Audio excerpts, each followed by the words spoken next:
Good evening, everyone. Hey, Dan. Hey, Pimble.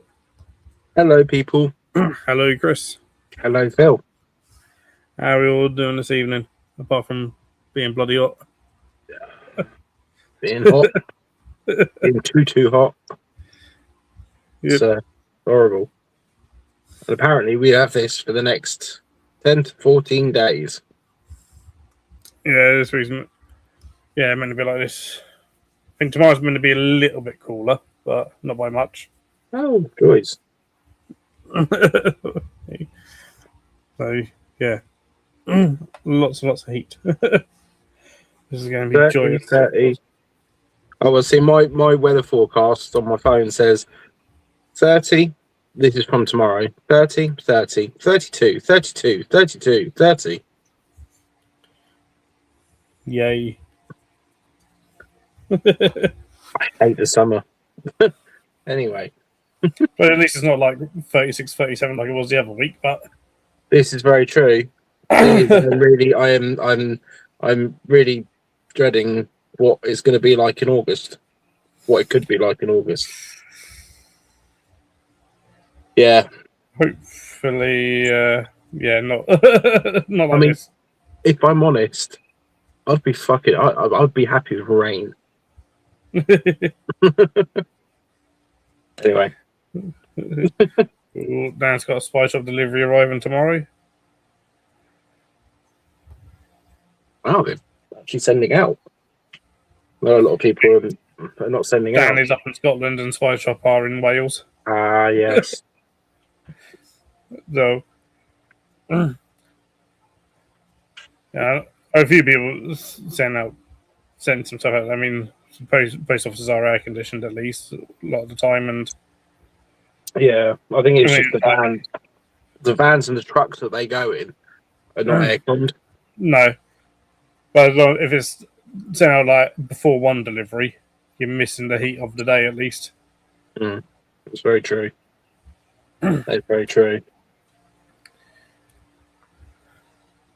Yes. I think, I'm sending out today for delivery tomorrow is probably the only day this week probably to be able to. That's going to be suitable, probably. Yeah. I'm looking forward to the winter. There we go. I just want to, got out today, so all good, and stuff to Scotland gets flown, so it's actually pretty safe from the heat. That's true, yeah. Oh, okay. Yeah, I've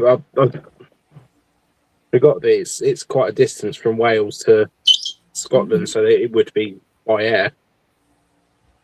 It'd be the quickest way.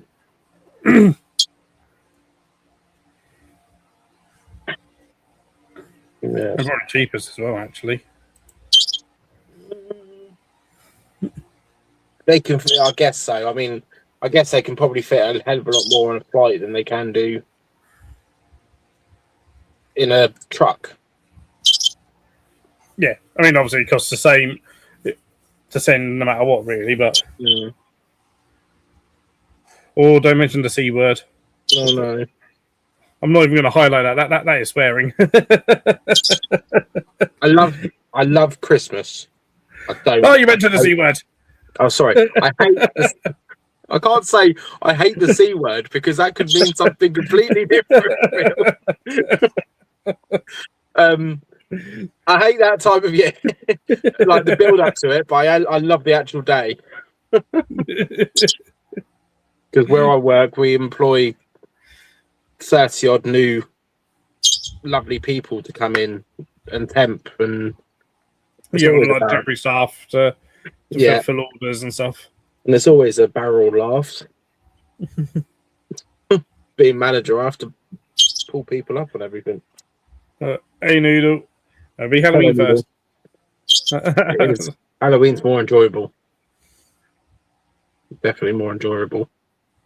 Even though I don't know about that, some shops have already started putting out Halloween stuff, like come the end of June, beginning of July, and it's like that's a bit early. Really?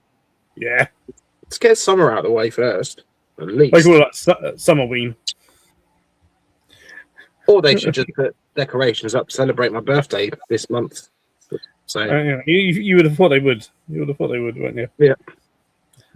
Chris's birthday. And Amy's. Oh, and Amy's. Yes, Amy's is week before mine. Mm. Yeah. Something like that, isn't it? Yeah. Yeah, it's either a week before mine or... Is that before Bristol or after Bristol? Before. It's a week before mine then. Yeah. Because mine is 22nd of July. I see you're going away from saying what Amy's birthday date is because you probably What? Do you know what Amy's birthday day is? I do. Oh, you do. Okay. Phil Fest is back Before Phil Fest before before festive, absolutely. Yes. Definitely. So Oh. This is the 22nd of July as well. Oh, ours was. See? 22nd of July is the best day. Anyway, she may say the 15th is the best day. Oh, yeah.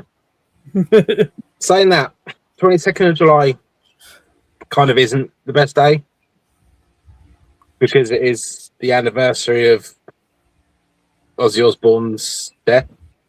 That's true. Yeah. So I remember saying that he died on my birthday, which is unfortunate. Neither agrees that Halloween is the best. Mm-hmm. Halloween is pretty good, apart from the young trick-or-treaters.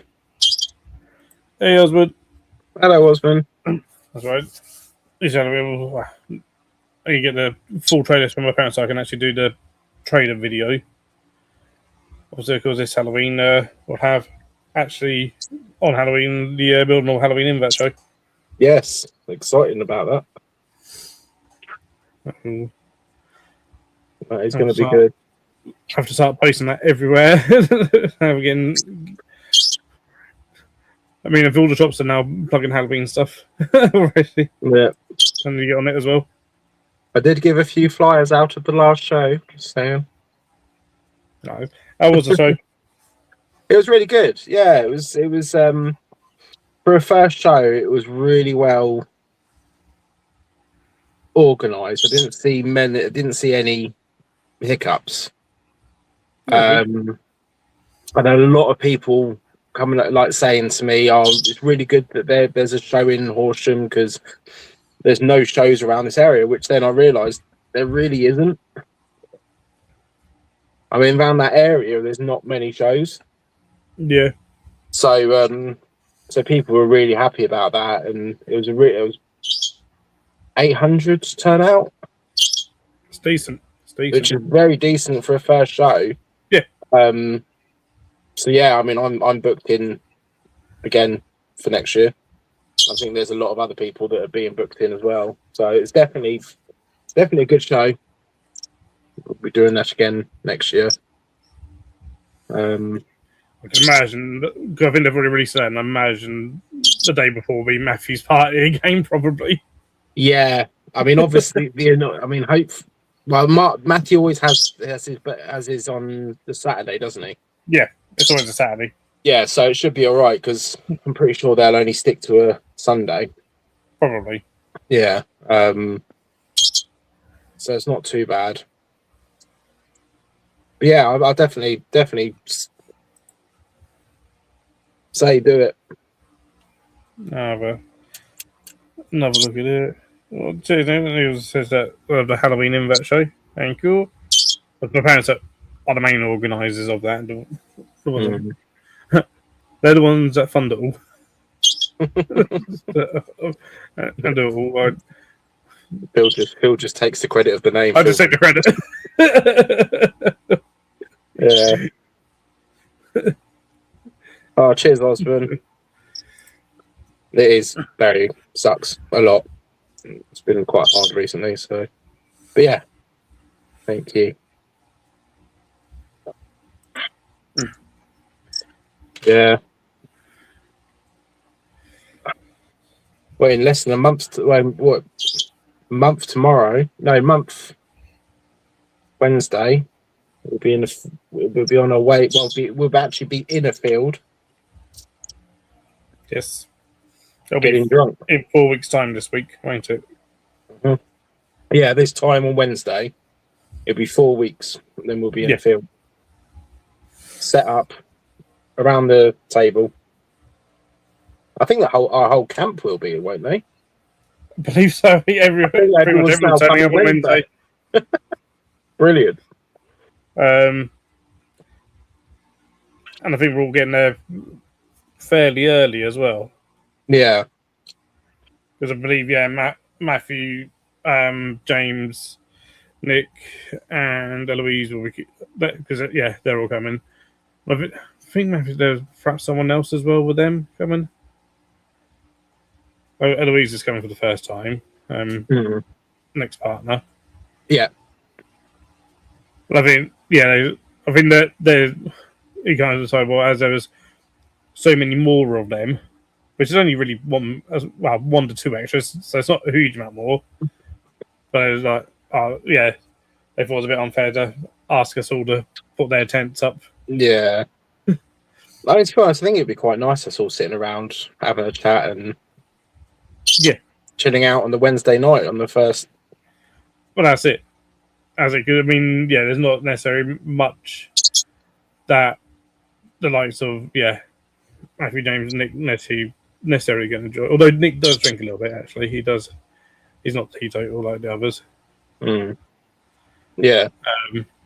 He is like we'll all be drinking, but it'll be nice just to sit there, chill, and just chat about things where there's no rushing around at all. No. Yeah. The other thing is you either only see each other at shows and a bit of time to chat, but there's everything else going on as well.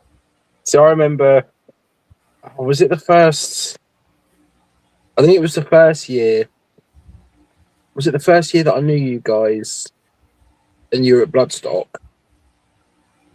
And I came back to your camp, and when I was sat there, and bless Matthew told me the whole history of Custom Aquaria. It was brilliant. He was like, yeah. So one day I was sitting in my bedroom, I put the tank together, and then it was all this. And then went to the BTS, and they said, "Oh, you need to sell them. They're really good." And blah blah blah. And this is where it was really good. Yeah, bless him. Talking of alcohol, I've already started prepping. I need to do that as well. Is that Lily's? Yeah, I've got in my basket rhubarb cider because it is just. Have you tried it? I've tried. I'm not a massive rhubarb person. My mum would love it. Okay. And bee sting. I've had bee sting. Bee sting's really nice. Yeah, I was going to look at Gladiator, but then I thought I did get Gladiator last year. It's a bit too much for me. You'll get ruined. Oh, I know. I mean, it takes a lot for me to get drunk. Because I'll get through both of those boxes of cider because they're 3 litre boxes, plus a litre of Jack Daniels, easy. Yeah, it's a fun affair. Yeah, I think I'm putting in a Lily's order for it because I think the boxes might weigh less than loads of cans anyway. Yeah, so I was looking at the prices for the cans and the boxes, and there's not much money in it, but it would be easier to transport the boxes, but then it's easier to just grab a can out of a box to drink. It's one of those. It's kind of I mean, remember years ago I did take like a couple of kegs. I mean, and it was like they worked, but it was also they were a bit of a faff. Yeah, taking like the mini kegs that you can get. Yeah. Oh. No, I normally bring a slab of Pepsi. Oh yeah, I've I've got a box of Dr Pepper to take. Nice. Yeah, Aldi had like 18 cans for a £5. Aldi. 18 cans for a £5. Yeah. I didn't see it. What, of Dr Pepper? Yeah. Didn't see that when I was in Aldi yesterday. An actual Dr Pepper, not their version. Actual Dr Pepper. You're a £5. Jesus. Yeah. Or just over a £5. Yeah. Yeah. No, probably no more than £5.50. Mm. Yeah, for 18 cans. I was like, yep, Aldi. I'll have that. That's good. So I bring a cool box with me that I completely fill with ice. Yeah, you got a better cool box than what I've got. I've got a cheap cool box. Yeah, I spent. I think it cost me. I got it on a Prime Day, and I think it was meant to have been 60 odd quid, but it got dropped down to 50 or something. Best thing I've ever bought, because it will keep ice from. Normally, because I get there on a Thursday. It'll keep ice from Thursday till Saturday, and then it's kind of very cold water. And then Sunday, you're literally drinking warm drink, which into. But then again, I did actually think, because on Camping Standards in the Midgard supermarket, they sell bags of ice. Yeah, they do. So if it is that bad, I'll just go there and buy a bag of ice, and then wrestle everyone out of the way to get it to the cool box as quickly as possible before it melts. So, no, one year I'll get a better cool box. Mine was like a 12 quid one from Tesco or wherever I got it from. Yeah, many years ago. So, hey Claire. Hey Claire. I'm up, and yeah. Yeah,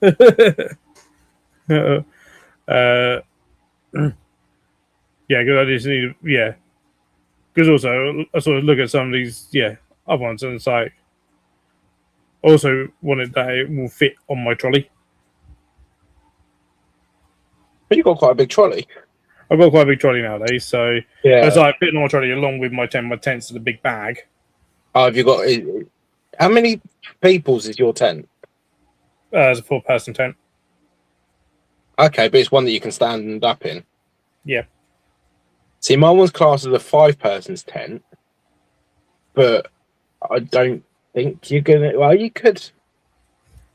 I think it's 5 very small people. Well, they always measure, like, if it's a 4-person family tent as in like 4 people fit in the bedroom. I was like, with no space, sort of thing. Or you can fit 2 people nice and comfortably in there, and sort of thing. I mean, as long as I can get my double air bed with my headboard, with headboarding. But one thing I'm doing nowadays is trying to improve one thing every year, kind of. So, got a good trolley. Have that now a couple of years. Last year, I improved my bed situation with I've got the folding camp bed, so I'm off the ground completely, which was very nice last year. It's a game changer having either an airbed. Because what were you sleeping on before? Just a regular double airbed. Oh, okay. That would be flat by the morning. Oh, right, yeah. Again, just a cheap one from wherever supermarket or B&M or wherever I got one from. Because the one that I've got, the airbed I've got, because it's like this, it's one of these big ones like that depth. Plug into the wall and charge it out, like pump it. It's got a built-in pump and all that lot, but obviously I just have to do it by whatever means I bring pump-wise. But even if it goes down, because there's so much air, I'm in the middle of the bed and I've got like airbed, like I'm kind of like cocooned in with airbed each side of me, and getting out, I kind of have to do a roll. Yeah, no. What I really liked about the folding bed I got last year was the whole fact that I was like, doesn't go down. I don't have to pump it up, so I don't have to worry about taking big ass batteries from air pump or anything like this. It's up and it's done. I still take air pump for air pillows. Oh yeah, you take air pillows. Yeah. So I take just actual pillows. Yeah, air pillows take up less space. This is very true. I mean, I do bring vacuum bags. Oh yeah. So I vacuum bag everything. Normally, like when I go, it's all vacuum bags. Then on coming home, I have more bags than what I went with because I can't be asked to vacuum pack everything. So it's literally everything's chucked in bags and bin bags that I haven't used, and yeah, because I just can't be asked. being in a festival for 5 days and then suddenly having to. Dan says, "Get yourself a Yeti is so good." Mm. I've had a look at the. They do look good, the Yeti ones. I mean, Yeti. Sorry, is that Yeti Cool Box? Yeah. Yeah, well, I mean, amazing. But for this shipping, my main improvement is going to be I want a better, more comfortable chair. What chair did you have before? Again, I've just got cheap ones, which to be fair, have lasted me a long time. It's just they're not designed for a bigger guy like us. Yep. Just the cheap thing. Again, they were like two for like I got I think two for £12 back in the day at Tesco. Yeah, one of those. The ones that you expect to break. They haven't broke. They're still absolutely fine. There's nothing wrong with them. Mm. They just get uncomfortable once you've sat on them for 4 days, 5 days. Are they the ones that Fat Frank normally sells? Those sort of ones, but yeah, but obviously, them more expensive than what Tesco does. Yeah, because the one that I'm just trying to find the one I bought, and it's lasted me years, but I'm thinking of getting a new one. And also, what you should be doing is sleeping under the stars on a bed of animal hides with a drinking horn in hand. There was a point where you could get hides at Bloodstock. I don't know if you still can. There was a store a few years ago that done all hides and stuff. Definitely, I'll be taking my horns. Yeah, you just can't take them in the main arena, or you can. But you can take them in, but they have to be empty. Yeah, that's why this little thing is going to come in handy. Because they've actually, Adam, all was saying the other day on a thing like, yeah, no, you can't take any kind of drink at all into the arena. Yeah, no food or drink at all into the arena. Whereas before, you used to be able to take sealed bottles of water, so they was like, yes, it's definitely water.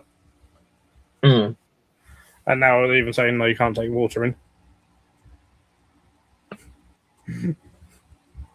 What? Which is good when like they have water points in there, so it's, yes, they sell it, but also they also give it away. Mm. So I've got so my call box, it's a Coleman. Oh yeah, Coleman's, yeah. So very, very good, and it's an extreme cooler. So I think it's just got extra padding. £54.29, which is extortionate for some plastic, but trust it's one of the best things I've ever bought. The thing is, they're like things like Coleman's and Yetis and stuff. They're built to last. Yeah, 100%. I was like, yes, my 2-bar cool box. I've had that for a number of years, but yeah, it's not the best. It's not, it is designed really just for one day, kind of, a day out here and there. Same with I've got a cool bag as well. It's the same with that. I can put ice packs in there, and they're defrosted by the end of the first day. Oh wow! Sort of thing. Oh yeah. By the second day, it's no longer all that cool in there. Yeah, that's a sign of a very.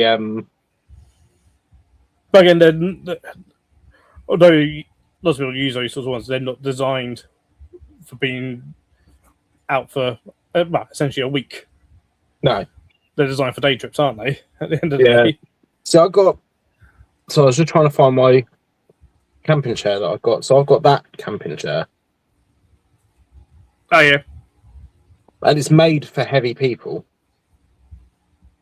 For larger people, it is £39.09. That's right. But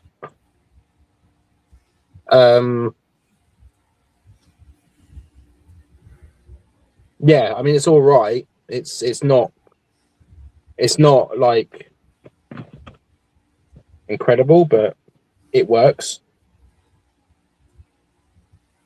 Yeah, it definitely works. I mean, it's mainly thing like obviously with the cheaper version of those that I've got is where it just digs into your legs. Yeah, see this one does as well. After a while, I think the problem is you've got to find getting a chair that doesn't dig into your legs. It's difficult. It's difficult, and also the size of them will be huge. Will be quite big when they're packed away. Yeah, because you have got the ones that is like the dome ones. You've seen? Yeah. They look really cool and they are comfortable, but they don't pack away very big. They don't pack away very small. Ben said, "You mean made for powerful people?"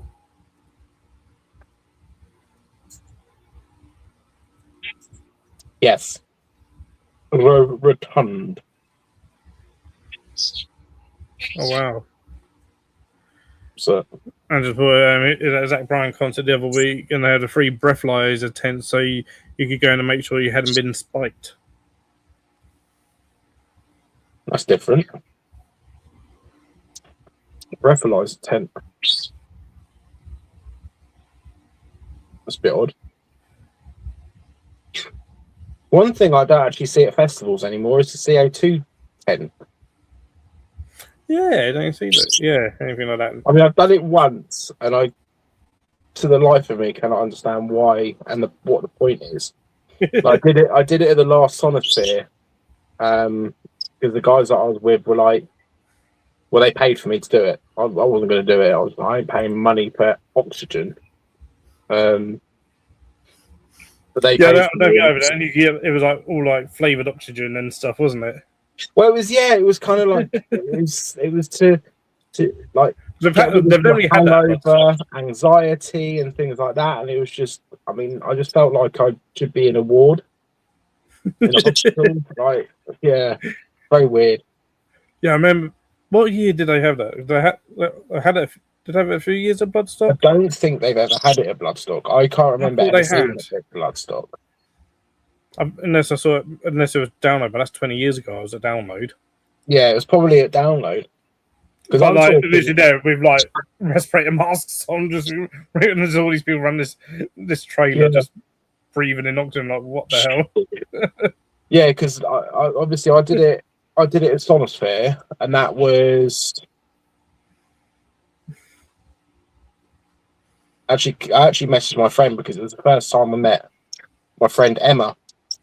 Who's the person that I've seen the most gigs with, and that was 14 years ago, I think. The last Sonosphere. So, yeah, I mean, you possibly could have seen it 20 years ago at download. Yeah, maybe, but. Yeah, I mean, it's going to be interesting to see the size of the safety tent now. Yes, it's going to be the same size as Dogtooth at download. Yeah, the second stage. Well, the third. I think the third stage tent. Yeah. A download festival, and it looked like, from what I've seen videos, it looks huge. So. I think that's going to be a lot better to see big bands in there.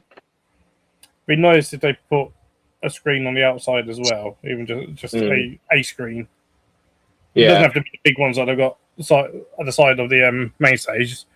Just, I mean, Hellfest. When I went to Hellfest many years ago, they did that. So they've got.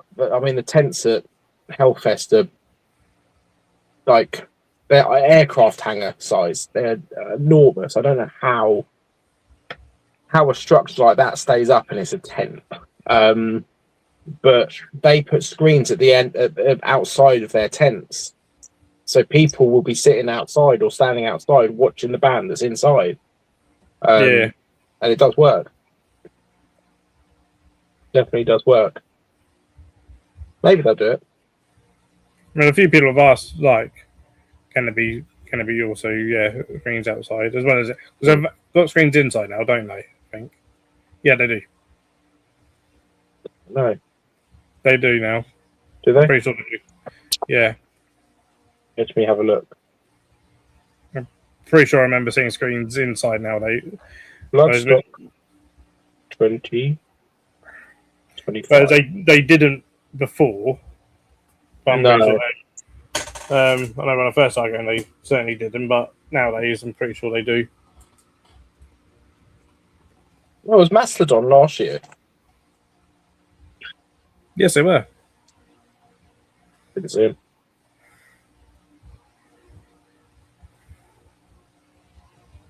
Who can I tell? Static X. That'll tell me. Yeah, they're screens.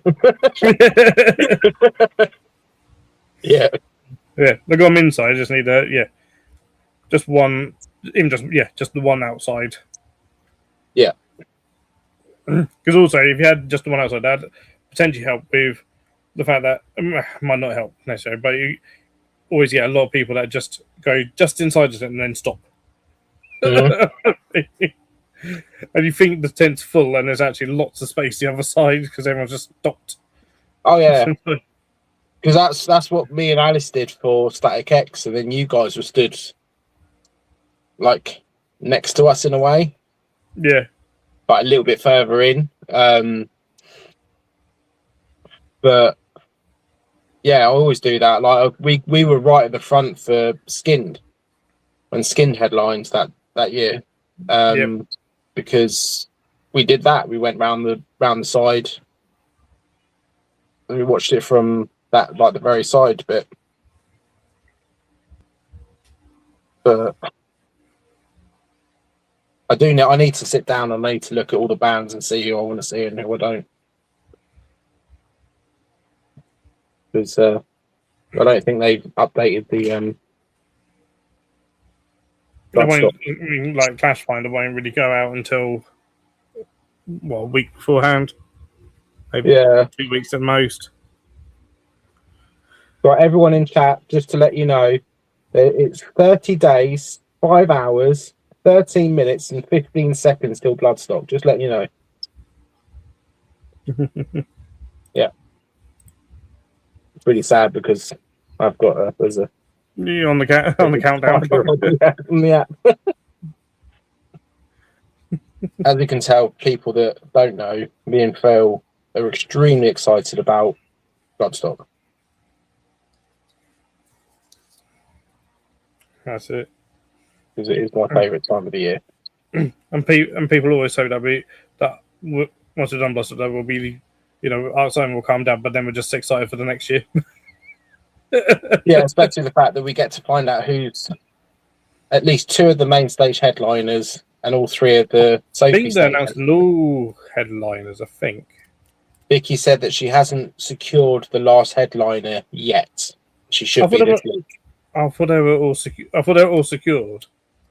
I don't know. I saw a Facebook post and someone said, "Have you secured all 3 of the main stage headliners?" And she said no, but the last headliner should be secured to this week. But that'll be for next year.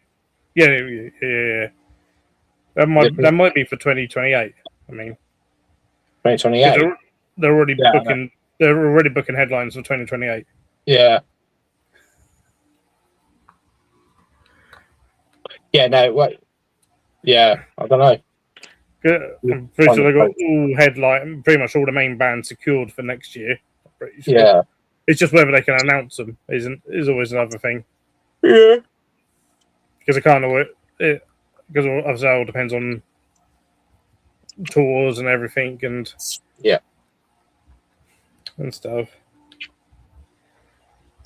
I'm just intrigued of who, So, 2 main stages I've never ever played before at Bloodstock and 3 Sophie headliners I've never even played. Sophies.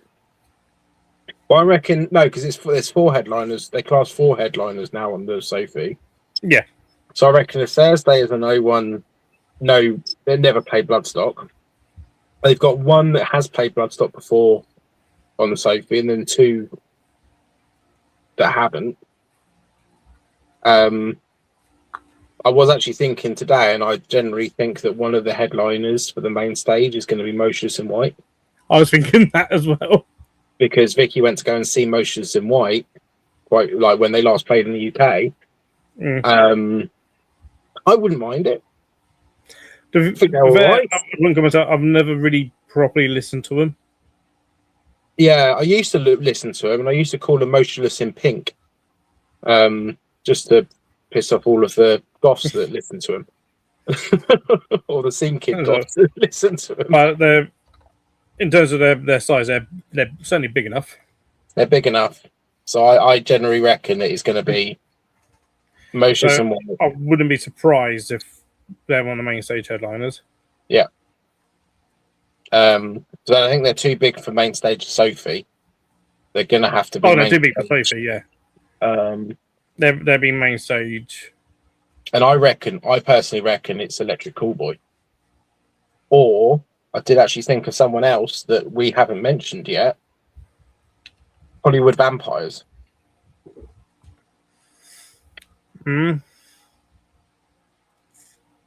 Because they're an oldie-woldy band.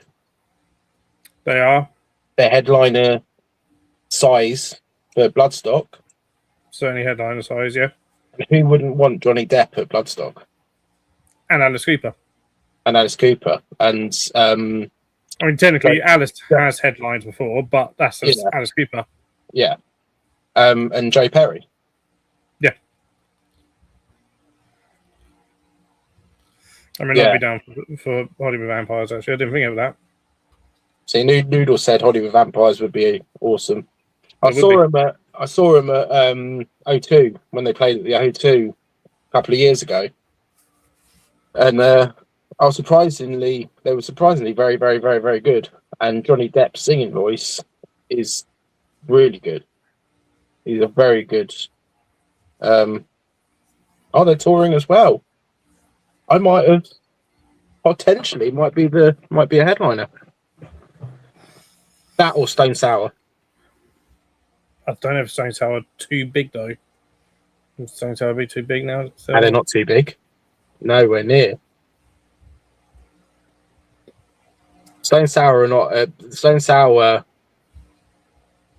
I mean, the fact that Corey Taylor is friends with Vicky. Yeah. That might just be Corey Solo. Yeah. Or it could be just Corey Taylor.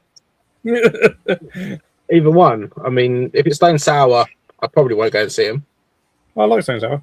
I'd see Stone Sour. No, not my cup of tea. It definitely won't be Slipknot because they're far too big. Jesus. Yeah. Imagine that. Another one that I did think that is a big possibility, Till Lindemann. Yeah, I was thinking Till Lindemann, because I think Rammstein are majorly too big. Yeah, but I think they're finishing up their tour, or they finished their tour, which means Till Lindemann probably will be going onto his on tour on this, with solo stuff, and this as solo. Mm-hmm. He's probably not too big, but it's only big enough for main stage. Oh, he's I would have thought he'll be big enough for main stage headliner, because it's Rammstein. It's not, but it's Till. It's Till Lindemann. But yeah, so I reckon it potentially might be them. I also still think that Electric Callboy is a possibility. I would say with them, if it's not next year or the year after, they'll be too big. They'll be headlining Download in 4 years, 5 years. Yeah, that's it. And then once they've headlined Download, they'll never headline Bloodstock. No, because they'll be too big. They'll be too much money. Yeah. The only reason I'm not sure whether it'd be next year is the fact that next year, because they're doing an arena tour beginning of next year in the UK. Yeah, they might not then. So that's why I'm like, probably not them, because they wouldn't want to be announced unless they don't get announced until after that. Mm. But then if they're definitely announcing the two that have never played before, then that kind of, to me, probably rules them out for next year anyway. I hope it's not. What's his face's band? Keanu Reeves' band. Dogstar. Oh, Dogstar. I think it would be. I tried listening to them. Not my cup of tea. It's like seeing Keanu Reeves, but it's like, oh yeah, I like Keanu Reeves. Awesome, amazing guy. I think, and a brilliant actor. But I mean, yeah, Dave the Angry Chucker did actually say he feels sorry for the rest of the band because it was kind of like the camera was on Keanu Reeves, and it was like Keanu Reeves, and the rest of the band didn't get a look in. Yeah, it's the only problem when you got an A-list celebrity actor in your band, even though he doesn't make it about himself at all. No. But all the media are going to. Yeah, of course. So, yeah, apart from that, I can't think of anyone else really that will. News said what about Dublin? They're touring later this year too. I don't know who they are. I don't know who they are either. I'll check them out. See, I also thought the Prodigy, but then I thought maybe the Prodigy wouldn't fit Bloodstock as much. Not as much. I mean, not as much as yes, Prodigy, awesome. Then more. I would say they're more Download. Yeah, and also they've headlined Download, which makes me think they wouldn't headline Bloodstock because it's a way smaller festival. But yeah, exactly. Yeah, they've been main stage headliner Download, haven't they? On the flip side, they only headlined when Keith was alive. Now Keith isn't alive. Potentially, the size of their venue has shrunk. As big, but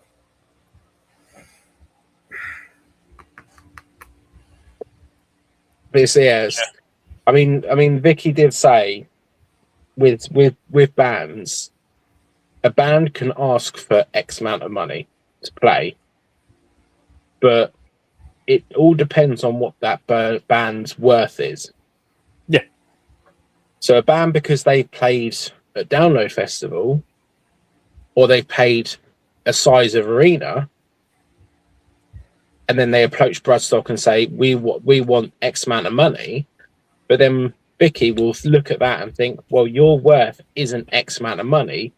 Your worth is, for us, this amount of money. And then they may just turn around and say, well, no, we want more than that, and then bugger off. So, I mean, and some bands, well, it's not normally the bands themselves, their agents and managers and stuff ask for extreme amounts of money. Apart from one band. You know who it is? Apart from one band? Probably two bands, actually. Yeah, go with two bands. Two bands that think they're better than amazing. The most amazing band ever. Oh, what, charge far more than what they're worth? Yeah. Well, Manowar. Yeah. And the other one's Kiss. Two bands that are majorly big-headed. As well as most, like so many people say, "Oh, Manimal would be perfect as a headline for Bloodstock," which at one point they certainly would have been, but they just charge too much money. Yeah, for what they actually bring. Yeah, they're a German metal band. Okay, I quite like German metal. So, a lot of good bands come out of Germany, like Rammstein. You've also got Accept. Accept comes from Germany. Creator German as well, aren't they? Sorry, Creator. Great. Well, most of Creator is, but apart from originally, but then you've got Fred, who's French, on the bass. Yeah, you've also got, I think, Electric Callboys. They're German. Yep. So is what I think the best band name ever, and I feel they're amazing. We butter the bread with butter. Amazing band. They still got it. Yeah. I think so. I don't know. Remember when they first came out, and it was like, what the hell is this? Yeah, I mean, I listened to quite a few songs today by them. But it was sort of... We butter the bread with butter. When was their last album? 2021. Oh, there we go.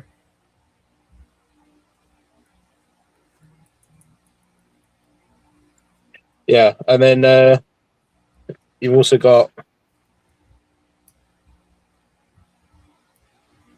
some melodic Powerwolf. They're German, aren't they? Oh, they might be. They may be German. I think.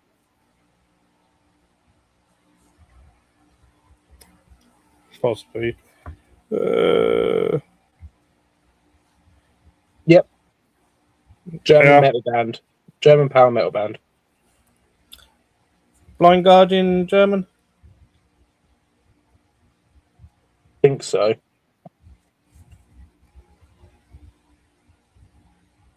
Yep. Yep, cool. Yep, Blind Guardian is German. I wouldn't mind them coming back to Bloodstock, to be fair. I want Equilibrium. Like Equilibrium, I know we've had, and I can never pronounce their name. Iliviti? Oh, Alvete. Alvete. I can never pronounce it. It does my head in, but yeah, they obviously headlined Sophie. A few years ago. Yeah, a few years ago now, wasn't it? Yeah.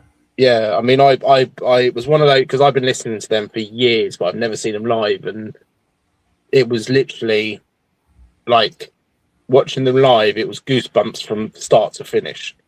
It was just, oh my god, I'm seeing a band that I've been listening to for 10, 15 years. And it just goes mental when they start playing in this manner. Yeah, I mean, it's a shame that one member of the band is the original member. Yeah.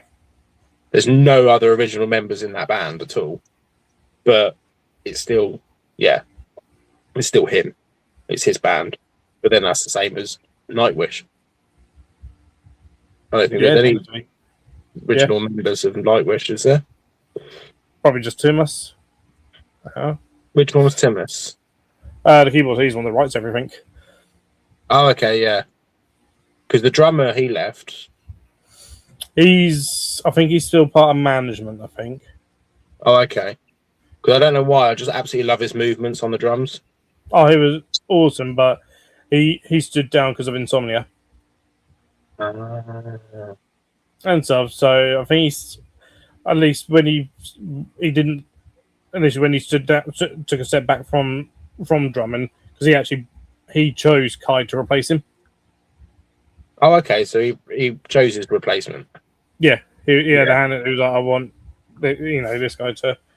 He kind of elbowed out, and then just and went at least for a bit into sort of more the management side of it, where in helping out in the background, where it's like I don't have to worry about going on tour and doing this at the other. I don't know if he still is, but yeah, initially that was the case. Yeah. Sort of thing. Then I don't know if Empu is an original guitarist or not. I mean, to be honest, I don't know. I don't listen. I used to listen to Nightwish. And they used to put on a very good stage show. Oh yeah. It's just, I don't know. I loved it when Taja was in it, when she was the lead singer. She was great. I never got to see him live with Taja, but yeah, No. you know, like on albums and stuff, and seeing live footage, absolutely fantastic. But then, I mean, the songs were written for her, were catered for her operatic voice, and I think then the singer that took over from her couldn't do the operatic. Well, no, because they decided, oh, we can't get someone who's a direct replacement, so they got someone who was more contemporary poppy style of thing, and then it's like you can't have a contemporary poppy style singing operatic. Yeah, but now so it didn't quite work when she done Taya's songs. Had some good songs with Anetta. I mean, there was some decent when Story Time was done with her, wasn't she? Wasn't it Story Time and Imaginarium and stuff, and they've done the film and stuff. So there's some decent stuff there. And then, obviously, that went. The relationships there went sour as well. Yeah. And then they brought Flora in. I do like Flora. She's got operatic though, isn't she? She does everything. Yeah, she's kind of like Taja. Yeah, she's not quite as operatic as in some ways, but she can do it. But she can also growl and go from growl right up to operatic. And I've seen her do it live. Hey, Andy. Hello, Andy. How are you doing?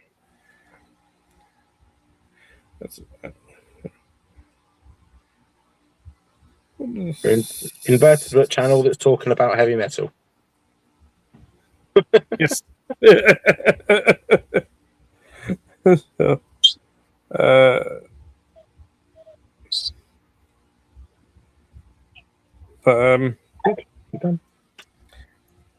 Good. Yeah, I first saw Floor with Revamp at Bloodstock. Okay. Wow. And then obviously I saw Floor with Nightwish both a couple of times at Wembley and also at Bloodstock as well. Yeah. You know what? Alice showed me a band the other day. And for the life of me, I can't remember who it is. I looked at the front cover of it, and there was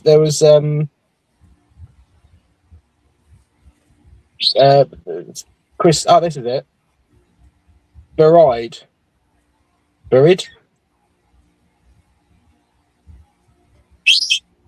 Them. Okay, no, not very, very good band. Do you recognise anyone in it? It's a bit blurry, but possibly. Like the guy standing at the front.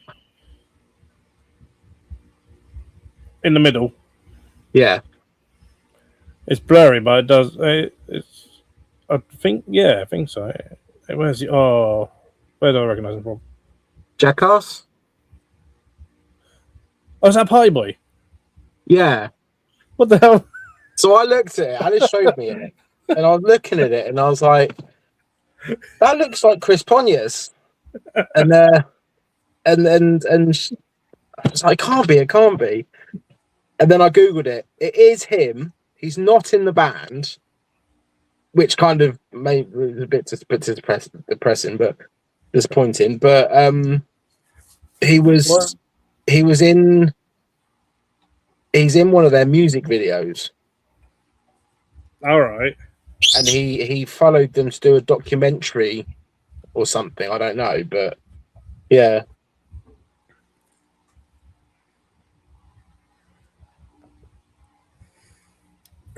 Oh, so I'll do that. But there's at least 2 original members of Nightwish. Oh, okay. Empu, the guitarist, is a founding member along with Thomas. Oh, okay.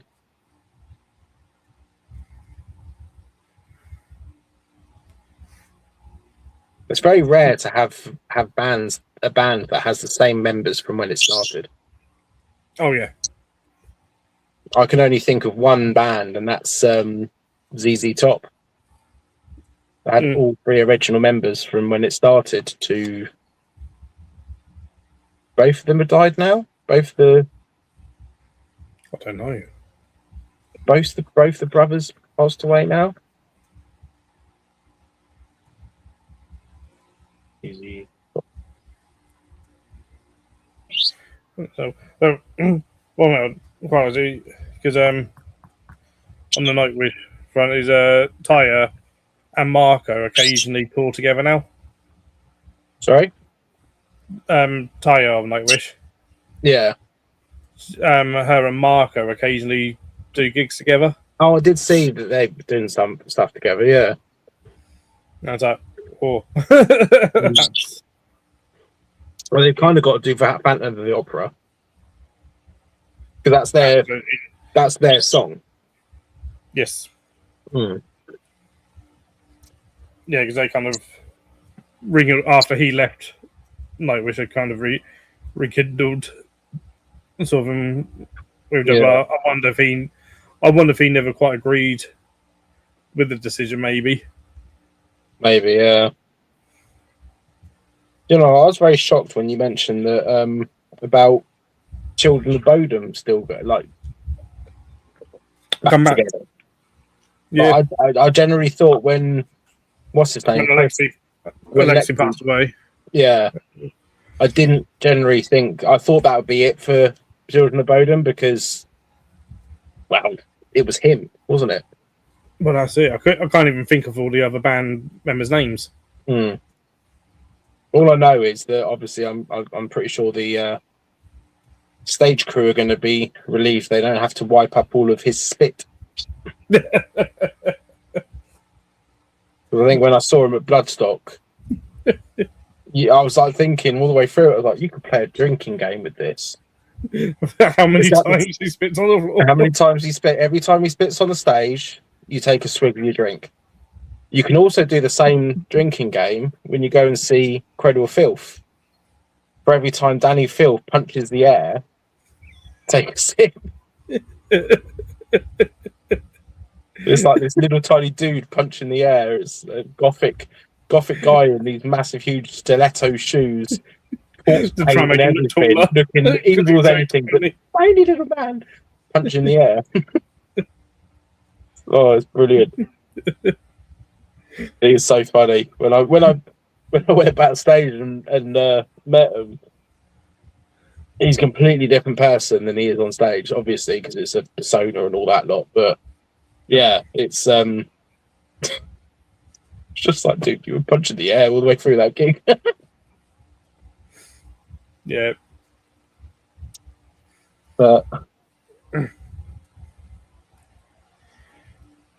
really, that's bad now. Like, Cradle of Filth should probably just be called the Danny Filth Project. there's no original members Apart from Danny. Well, it is his band. That's his band. It was his band at the start, and it always will be. I mean,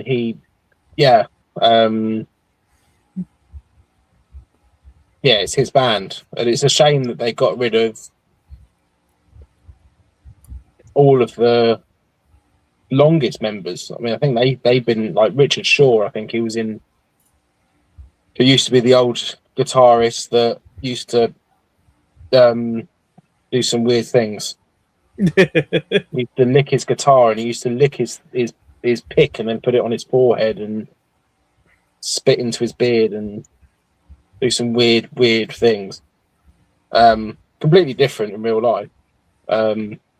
Yeah, it's all stage personas, it's all characters. It's very much, and his was really weird because he's all this really creepy, weird guy on stage. When you speak to him, he's a really freaking nice guy. Like, yeah, but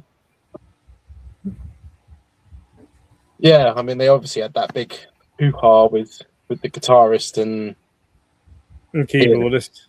With the keyboardist, yeah. I mean, that was a popcorn moment. That was definitely get your popcorn out and watch the drama unfold every day. There was something new. Yeah, that was almost more drama than Dogma. Yeah, that was basically that was an episode of EastEnders. that drama between Cradle of Filth and the old guitarist and the pianist. Yeah, I mean, that was definitely both lots being incredibly childish at the same time as each other and just calling each other names and so on. What the hell's going on? Seriously.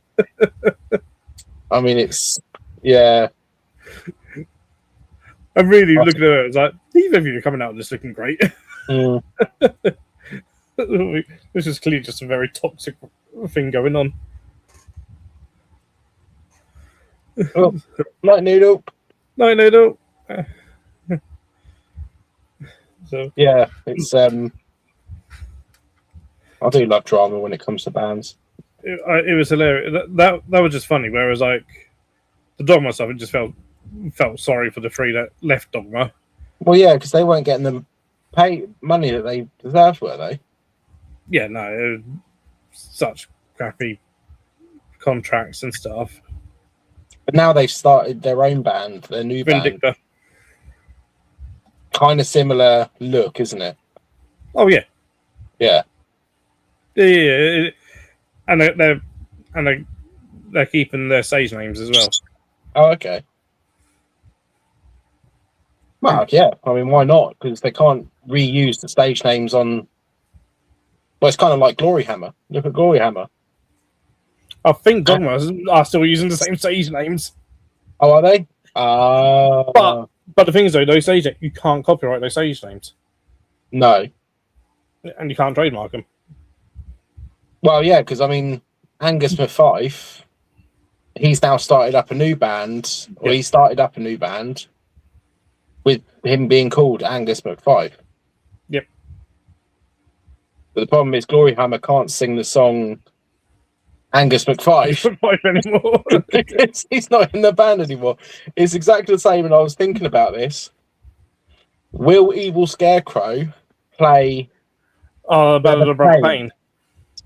Because Brother Payne's not in the band anymore. That's it. Yeah. So they can't play it. But I love that song. Unless for special occasions he does like. I wouldn't be surprised if they come on stage on the Thursday. That's it. Like the old members come on the stage. Because I mean that's the biggest show ever. Well, yeah, it's supporting Saxon. I mean, Brother Payne, why did you go to Antarctica? But no, Vindicta. It's three members, the three that left Dogma, along with the person who originally started up Dogma. Okay. Which is the guy who basically writes a lot of it, and he's the manager and stuff. But not the one that was doing all the toxic stuff. Yeah. Okay. I hate to say it though, I couldn't get to grips with Dogma. But I can understand the appeal. I mean, good looking girls. Basically, whatever you in corpse paint. In corpse paint, squatting on the stage with a bit of fabric. Just they know what audience they're going for. Yeah, I mean, definitely.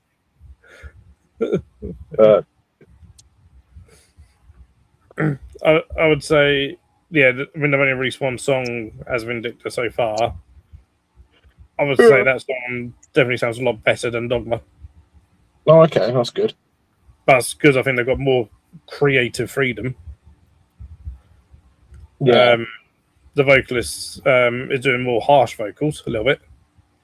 I think, yeah, because I think well. I listened to them, and I kind of liked them to a degree because there was that harsher vocals. Yeah. It was the vocals I didn't like in Dogma. That's what stopped me from listening to them. But considering it's the same singer. Same singer, but she's probably allowed to do different stuff. She's been allowed to do what she wants to do, and yeah, it's exactly the same as freaking Sleep Token. Can't stand his voice. I think the music might. The music. I know that you're a Sleep Token. I had when I was down at my sister's the other week. I was having a big argument with my sister's partner's daughter because she was wearing a Sleep Token t-shirt. And I said, "Why are you bloody doing that?" Done that, and then I had to go at my sister because I saw my little nephew walking with a Sleep Token t-shirt on. And I said, "What the fuck are you putting him in that t-shirt?" I'm big anti Sleep Token. I don't like Sleep Token. How are you? I've tried so many times to listen to them. I just can't. I just can't. Music is one of those things.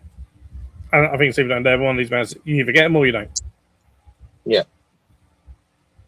Yeah. That's it. And I just don't. I even saw them at Bloodstock that year that they headlined the Sophie stage. Well, I saw about 10 minutes of them, and then I was bored. I couldn't get into 10 by watching from the outside, and then and then they shot up in popularity. Well, wasn't it 2023 that they headlined the Bloodstock Sophie second stage? 2024. 2022. And then 2024, they headlined Download Festival. So they went from playing in front of in that tent, probably about 10,000 people, to playing in front of 100,000 people. I mean, that's insane, incredibly insane. They could do that. Meteoric sort of shot up. And then you have Guns N' Roses where people were complaining because they had to listen to them for 3 hours. 3.5 hours. 3.5 hours. Even Luke was complaining. Yeah.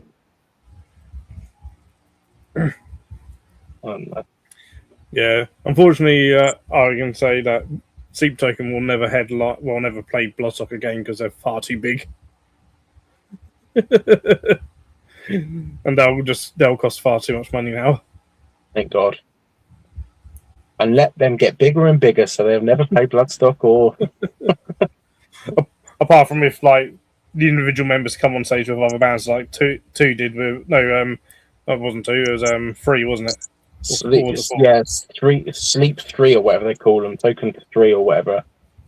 Yeah, came on with Trivium. Yeah. Trivium. I did enjoy that though. I do like it when they bring guests on. I mean, and Trivium kind of brought everyone on. You had Rob Flynn on. You had Rob Flynn. You had what's his face from Emperor. Yeah, Sean. Yeah, he didn't know what the hell he was doing, but fair play. He got up there. on my. I mean, it's kind of like, well, we can tell that you don't listen to Trivium. No, but the thing is, Matt listens to Emperor. Yeah, he's a big black metal fan. Yeah, but I think that was kind of cool. What would be really cool is if Saxon has a Monomarth come on stage, but obviously a Monomarth's not going to be it. I was going to say that. It would be cool. Yeah, I think my favourite one I've seen is when I saw Steel Panther at Download Festival, and they brought Corey Taylor on for Death Over Metal. Nice. Yeah. That's the only one I can really think of. Yeah. What I find weird is that they've I don't know if it was this year or last year, but they've gone on to America's Got Talent. Yeah, it's a bit odd. Well, it's because they're not getting they're getting less and less famous. They're getting people are listening to them less and less. Yeah, because the novelty has worn off with them. that's They're it. not. They're not like. Yeah, it's just getting a bit They're not a boring. serious band. They're a unserious serious band. They're a comedy band Yeah. that they're kind of spoofing 80s hair metal, but also not spoofing it Hmm. because they all clearly they do love it and stuff. But they're also making guys like that were very 2000s sort of thing, Yeah. and haven't really sort of done much since. Yeah. You watch? I'll be one of the headliners for Bloodstock. What, Steel Panther? They're more. Oh, really? They're more disturbed. Yeah, disturbed might be, but then there'll be a bit of controversial with that because of the whole. There's always controversy, though. Mm. Or there's controversy this year with Slaughter to Prevail. Yeah, yeah. It's all kind of pie in the sky controversy, but it's controversy. Thing is, 99% of those people that were saying they ain't going to be there anyway. They're going to be watching them. They're not even going to the festival. Mm.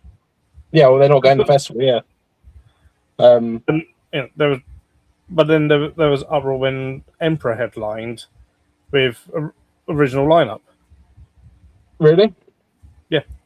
How come? Because they got the original drummer back. And he was what? I don't know much about Emperor. He unalived someone. Oh right, okay. That's kind of like if you ever got Burzum to play at Bloodstock. Everyone would be like, "Oh my god, it's Burzum. He's here. I'm gonna go and see him." But then they don't forget. They forget that he unalived someone. Yeah. It's interesting because Force. I know someone. The person he unalived was gay, and it was put down as a as a homophobic attack. Oh right, okay. So of course there was a whole uproar of like, how could you have him come here when you got a stage named after Sophie, and it's all meant to be sampling out, sampling out hate and all this, that, the other, and he done this. But then, interesting, I saw an interview with Garl of Gorgroth. Right. Who, of course, he's gay and is well known for being gay. And he actually said in this interview, when he first came out, that Force was the first person to ring him up and congratulate him. Oh. And be like, well, well, I'm proud of you and all this, that, the other, and stuff. And I was like, hang on a minute. It was done for this. And so it just got really then more confused. But that even came out a few years after.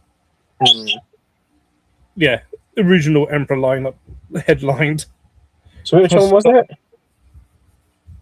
What, the one that done it? Huh? Yeah. Was it Bard? No, Forced. Huh? Forced. Yeah, he's known. His real name is Bard. I don't know his real name. Forced.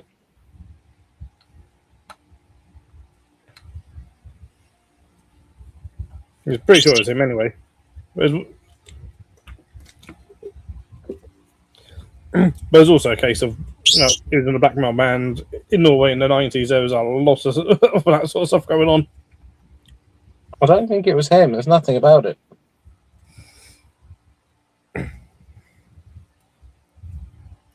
Yeah, there's nothing about it on Wikipedia.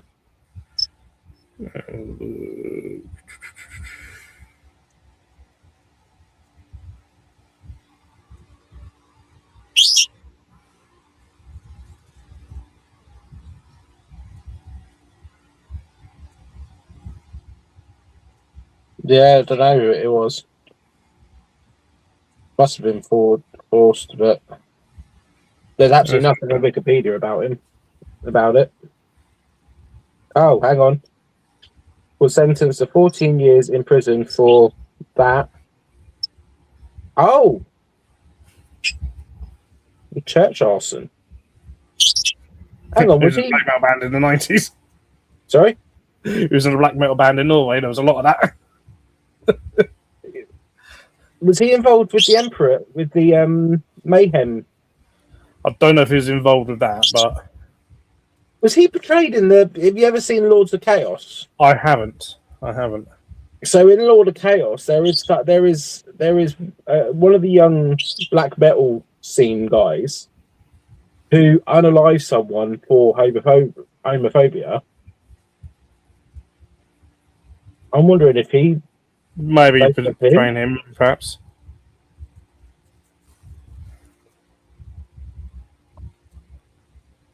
Yeah, early black metal scene.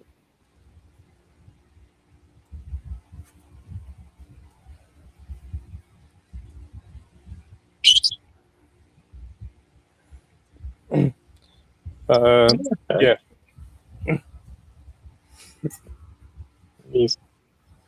I'll just do a bit of investigation. So yeah, there was obviously some controversy then when they opened the burst site. Problem is, it's hard to find a band that doesn't have something that's controversial about them. Right, there's always going to be a member that's done something or other.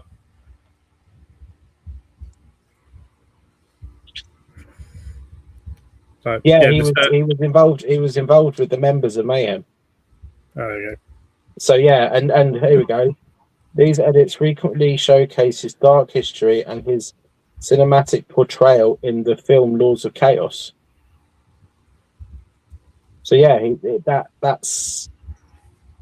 So he is portrayed in. Obviously, Lord of Chaos is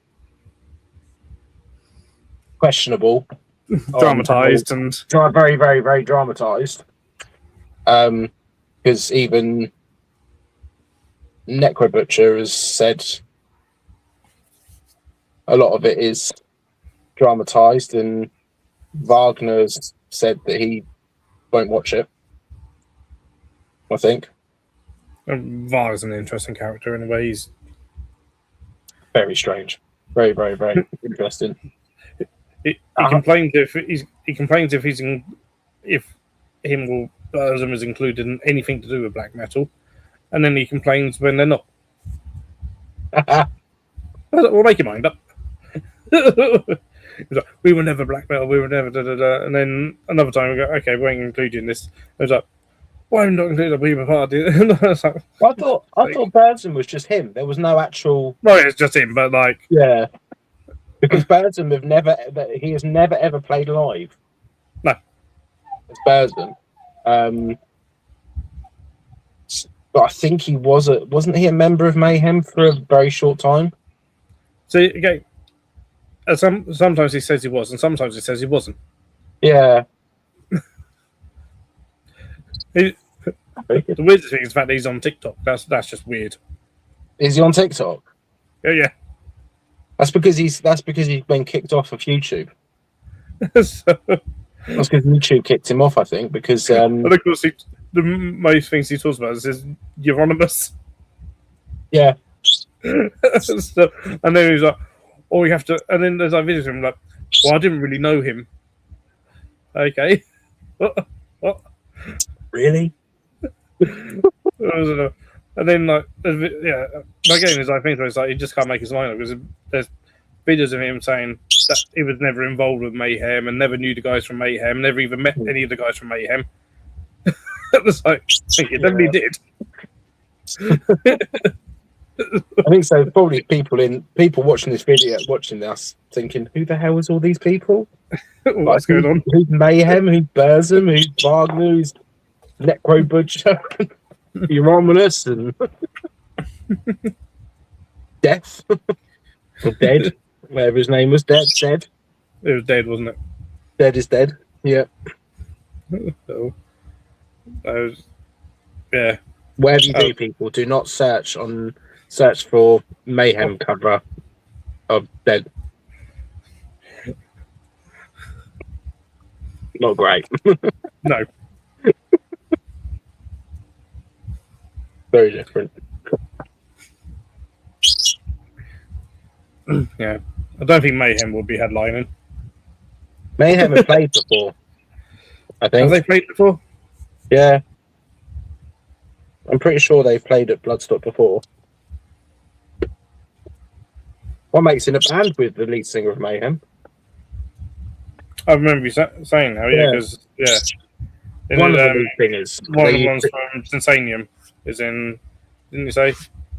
Yeah, so the lead singer of Mayhem is one of the singers for Mayhem, but then Mayhem, I think, have two singers because they're a super I just group. said that one of the singers for Mayhem is the singer for Mayhem. One of the singers for Mayhem is the singer for out of is the singer in Sensanum. Is one of the singers in Sensanum. I don't know what I'm saying. It's hot. Yes. But yeah, I think they have two singers because obviously it's easier to tour, maybe, because they're a super group. So touring is extremely hard for them because every single member of the band has to be free to do a tour, and I think they're not. Yeah. The tour that they've just done, which was literally, I think, 3 festivals. No, 2 festivals. I think they played at Hellfest, and then they played at Grasspop. Mm-hmm. Yeah, because then Joyzy did. Joyzy, I don't know how he did it. He did on the same day. He did drumming for. This is how insanely energetic he is. He did the drumming for Sensanum, and then he did a set at Grasspop for his System of a Down tribute band, and I think it was his Kill Switch Engage tribute band. Really? No, it's Slipknot. So it was Slipknot. So he did Sensanum, a set with Sensanum, his set with his System of a Down tribute band, and his set with his Slipknot tribute band. That's three sets in one day. And you being a drummer probably know how demanding Slipknot is drumming. Yep. And he did, and well, System of a Down I don't know about. It's still pretty. Yeah. I mean, it's drumming. It's it's insane. 3 sets. That's a minimum hour and a half. Drumming. Yeah. Minimum, because you're looking at half-hour sets each as a minimum, probably. Yeah. But I mean, he'll do it on tour because they tour with when they were touring the UK. It was the Violent Incident he'd drum for. Then he would drum for 2 or 3 tribute bands after that. So he would do 4 sets in one night. The man's a machine, like serious machine. But then he's got ants in his pants because he's always tapping his feet or doing anything like that. He's always on the move. Well, drummers who always tapping their feet, bouncing their feet everywhere.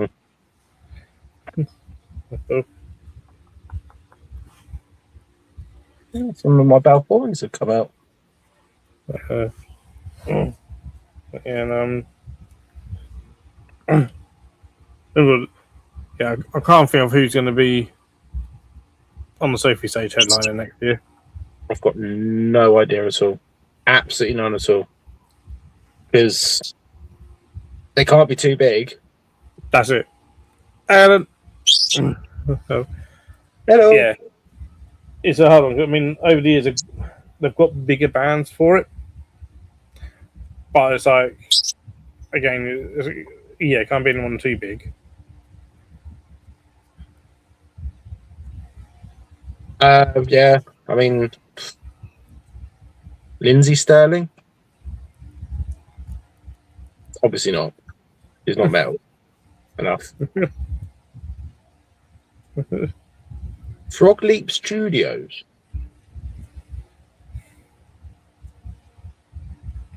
Wonder if he might be a Is he still doing stuff? I don't know if he is or not. I haven't. Do you know what? I haven't followed him for years. No, I haven't seen anything from him for years.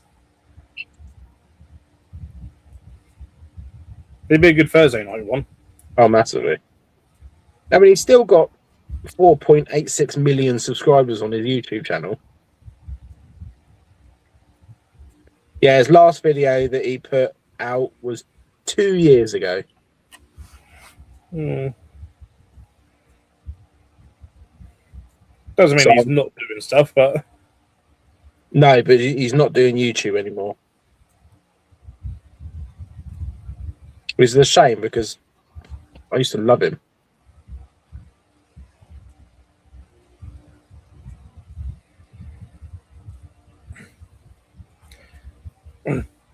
Who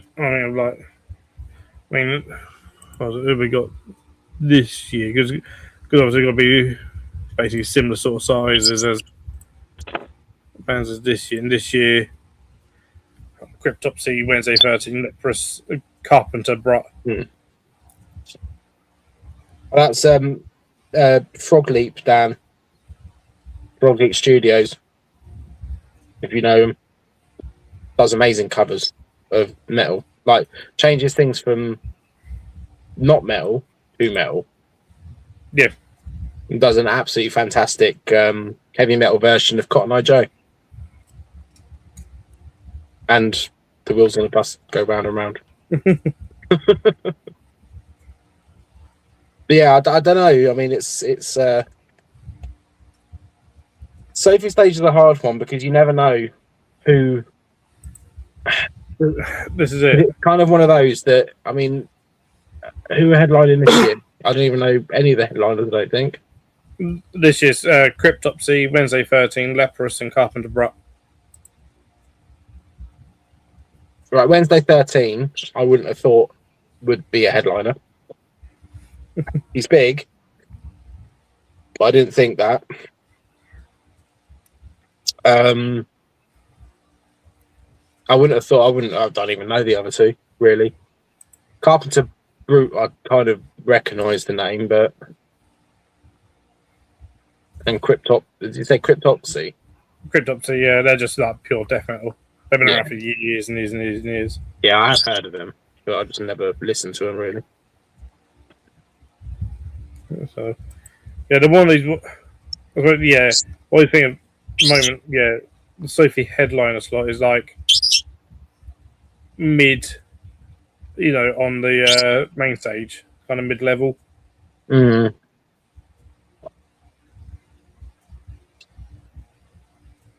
sure. But I think Skinned headlined Sophie Stage a couple of years ago, and Skinned's now on main stage. But then on the flip side, Skinned only headlined Thursday, which That's I think true, which is a smaller one, and they're kind of, I think, either third or fourth band on main stage. But then again, on the other hand, Rotting Christs headlined the Thursday night once. Yes, and then played about kind of middle of the day on main stage. Yeah, which was very weird seeing. It didn't work. No, Rotting Christ. I mean, yeah. Them in the blazing sun. Yeah. Whereas when they headlined the Sophie stage, it was awesome. I only saw them from the outside. I didn't get into the tent. I was in there and it was awesome because it had the atmosphere.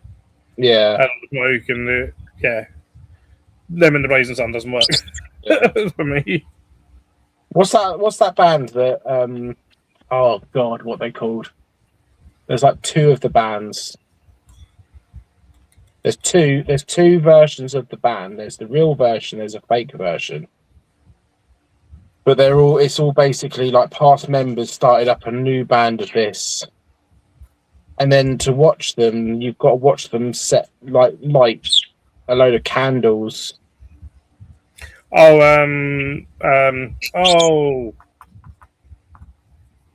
it's on the tip of my tongue. I know it's really bugging me. They're Russian, aren't they?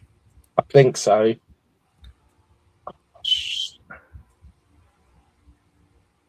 Oh, that's really I bad can with see me. the name. Oh, it'll be one of those ones as soon as I hear about it, yes. So the thing is, you literally watch them and they're lighting candles for the Spend first, half the set lighting candles. yeah, like 30 minutes, and then you're lighting them, but they're getting blown out by the wind. What's the point? Even indoors. Even indoors. Even in the tent. And wasn't it also everyone just kept chanting like the other versions name at them as well. Yeah. Because we have the real or the fake one. We had the fake one, apparently. Oh crap! Does it begin with? Is it something like Oh, See, every time I think of that, Bathory it's not Battery. and the battery. It's her name Battery. Batushka. Batushka. Yeah. Yes. Yeah, Batushka. So that was I got bored of watching the lighting candles, so I left. I mean, it's atmospheric. it was. I had half hour. I think they had a half hour set, and I spent a good 15 to 20 minutes just lighting candles. Just like, Where was that? What was that other band that had the most pyrotechnic I've ever seen on the safety stage? Oh, on the safety stage. Degree where you thought it was going to be like health and safety chaos. The tent was going to set on fire. Botane, maybe? Yes. Botane, like I saw them. But they basically just lit the stage on fire. Thinking, what the... Like, you are literally lighting the roof of the tent on fire. Should you have fire in here? If we're not allowed to smoke in here, why are you allowed to have fire? That kind of... I was surprised they allowed them back. Because before that, that year they done that, they were banned from Bloodstock for a few years before that. Really? Yep. How come? They completely trashed our hotel room. Oh. And not just the regular rock star back in the day trashing of, smashing things or whatever. Maybe out the window. They went to an abattoir.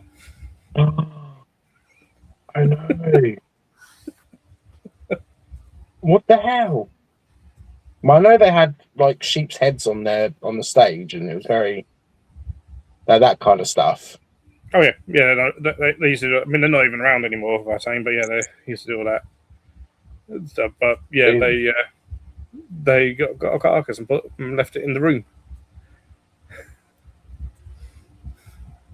Wow, that's different.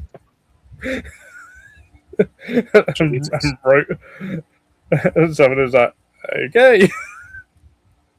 Sorry for the hotel staff when they walk the cleaner. Yeah, the hotel was not very happy, as you can imagine. Jesus, that's probably a hotel that Bloodstock used to house a number of bands. Obviously, yeah. So Vicky was not very happy, as you can imagine. Oh Jesus! Nor was Adam and everyone else. Was like, what the hell? Well, I don't think any festival would be. I mean, that's disrespectful and weird. But then they are Botane, so it's kind of it was. I think like you did book Botane. Sorry. A few people were like, you did book Botane. What do you expect? Yeah. Like, God. they were known for doing these sorts of things. So, but yeah, no, I remember. Yeah, when they, because that was when I said, I mean, some of the most pyrotechnic stuff I've seen on main stage was Hell. Oh. I nearly lost all my eyebrows, and I didn't have a beard back then, but I nearly lost all my eyebrows because of their pyrotechnics. From Hell. I was right at the front. I was literally people right at the front at the barrier. I was stood right behind them, right in front of one of the dragon breath fires, and literally it was every time that went off, I had to hide behind the person in front of me because it was that hot. I've never ever felt pyrotechnics so hot and so dangerous in my life. And then there was crowd surfers going over, and you're just like, what the? I mean, that was insane. I mean, I would absolutely love to have Hellback if they were still together. If they were still together and still doing stuff like that, because they were amazing. I mean, because that year that they did that, because I saw them previously at Bloodstock, and they put on a good show. But then the second year that they played, you could tell. Like I thought when I saw it, I was like, they're aiming for headline slot or they're aiming for special guest because their stage production went so up, and it was like, what the hell? This is like for a middle of the day slot. It was like, wow. Yeah. I absolutely loved it. It was one of my highlights of Bloodstock was seeing Hell. I'd like to see Accept back as well. Yeah, I'll be back at some point. I would have thought. Well, they haven't been back for. Well, I've only ever seen them once at Bloodstock. That's true. And that was 2000 and. It was a while ago that they played, wasn't it? Except 2000. It was 2014. I think, or 2013. It wasn't the first year that we did Bloodstock. Because you did the first Bloodstock same year as me, didn't you? Yeah, 2013 was my first year. Yeah, Lamb of God, King Diamond, and Slayer. Yes. Yeah.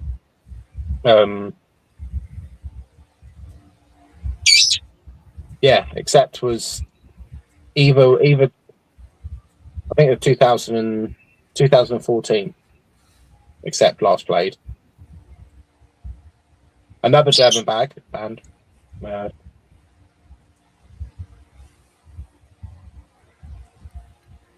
Yeah, Hell's not German, are they? They're English. Yeah, no. Yeah, they're British. I'd like to see D. Snyder back, but he ain't going to come back. He ain't going to come back. Which is a shame. I don't want to see Twisted Sister because they're not together. Ain't going to come back either. Well, Twisted Sister are not together in my eyes anymore because Vicky won't have them. No, they folded. They folded the last year that they played Bloodstock. That's it. It wasn't. So except they weren't on at 2014. They weren't on 2014. Right. Was it 2013 then? That's what I'm now looking at. That'd be the first year I saw Hell as well. No, because they'd be main stage, except as well. They were on main stage, I remember, weren't they? It was 2013. It was 2013. Special guest to King Diamond. That's right. Yeah. Because so they must have played. Yeah. Oh, that's right. Jesus, that lineup is. It's a good lineup. King Diamond, except I can never say it. XDO, Bloodbound,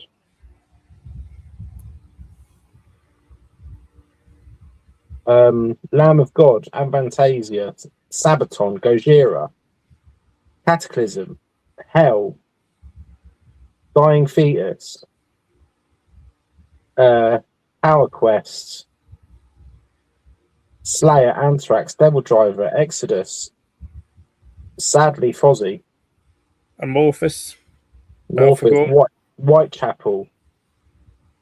And Whitechapel fairly low down the list. I know. Well, this kind of shows you, like, look where Gojira is. Yeah, kind of midway. Midday. Gojira is midday. I remember their set. They came out. They had no backdrop. Well, they had a backdrop, but they didn't have any. It all got lost in transit, hadn't it? Yeah. Was that it all got lost in transit? And they ended up having to borrow all other bands' equipment? Because there was a year that their equipment just didn't turn up. That might have been the second year that they played. I'm not sure, maybe. Because Sabaton, I remember Sabaton. It was the first time I ever saw Sabaton. And there was no tank. They didn't have a tank on the stage. No. It was just basic. They had a backdrop. They turned up. They played. They had a laugh. The crowd chanted IKEA. Yeah. They were shocked because it was the first time anyone had ever chanted IKEA at them. Yeah, they're like, what the hell's happening? Just because we're sieges. Yeah. That's insane that how different, how we've seen bands progress in 13, 14 years. It's kind of cool. Oh yeah. But then we've seen Bloodstock completely it's doubled. Well, the size of the grounds hasn't got bigger, but the number of people have doubled. Yeah. Because back then, 2013, it was like 12,000 people. Wow. I have noticed how different. It has got a lot busier. It's a lot more. And now it's 20,000 people. Yeah. Luckily, at maxed capacity, which I'm so thankful for. But yeah, back then it was like 12,500 people, and then I think did they raise it the year after that or a couple of years after that to like 15,000. And then raise it up to to 20. Because back then it wasn't sold out. It wasn't a sold out. No, never. No, didn't sell out. Wasn't a sold out thing at all. I think the first year it sold out was COVID. Year after COVID. The year after COVID it sold out. And purely because it was one of the only festivals on. Yeah. I think that's what made Bloodstock as big as it is now, because people, mostly download people, couldn't get to download, but they were itching for a festival. Yeah. So they then bought all the tickets left for Bloodstock, went to Bloodstock, realised how incredibly amazing it is, and now they go every year. That's it. Yep.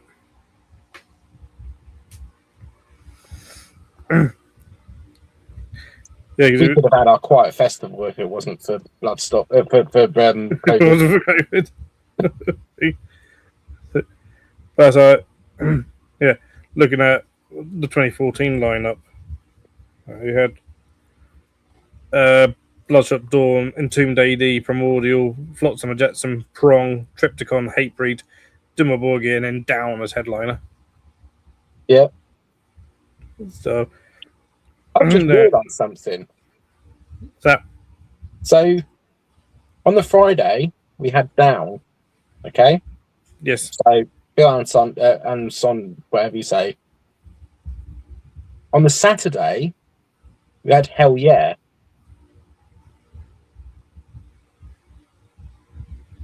And who was the drummer in Hell Yeah? Was it on the Saturday? Well, on the second stage, yes. Yes. Who's the drummer of Hell Yeah? I can't remember his name. Vinny Paul, yeah. We had two members of Pantera for one weekend.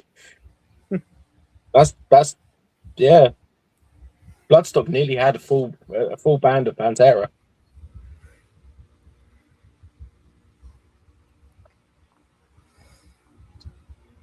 Yeah, Children of Poppadom. Yep. As I like to call them. Evil Scarecrow. Orphan Land. Decapitated. First time I saw a Monomarth. Yep. And I think it was the only year that it sort of rained a bit. Yes. Because I think I went home after I'm on a Marth. Or I may have caught a little bit of Megadeth and then went, yep, no, I'm off. Yeah, I think I did the same. Maybe. Back then, was I driving?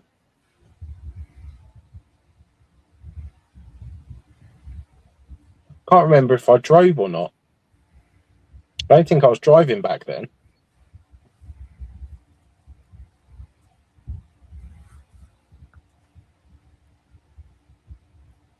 Yeah, I'm not sure.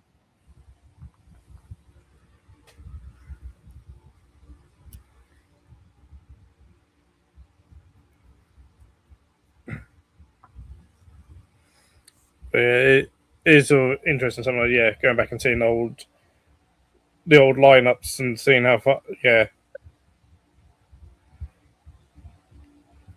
See, I've got to admit, 2015 was a bit of a poor lineup. It wasn't the best. I mean, looking at it, I can't really see anything. Sabaton, Rob Zombie, Encephalum, Sepultura, Orange Goblin, maybe. Yeah, I think that was probably the poorest of years. Def DTA were good. Mm. Because that was basically essentially a tribute band to Def, made up of members from Def. So it was basically Def. Yeah, but it was basically honouring Chuck. Right. Okay. Yeah.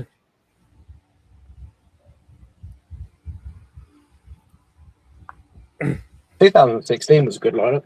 Twisted Sister, Gojira, Behemoth, Satyricon.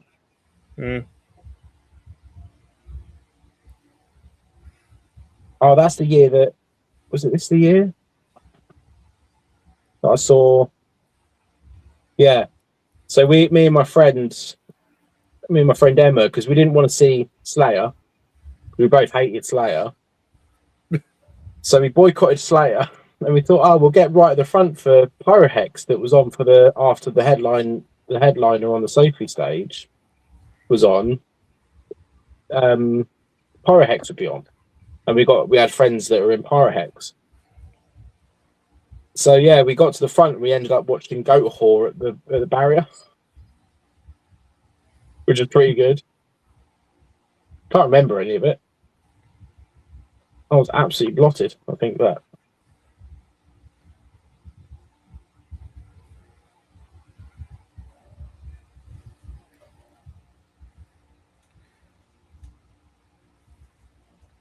My Blind Guardian was 2017. Yeah.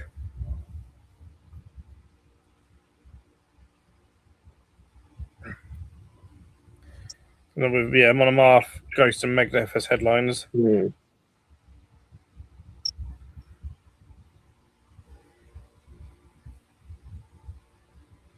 Devilment, God.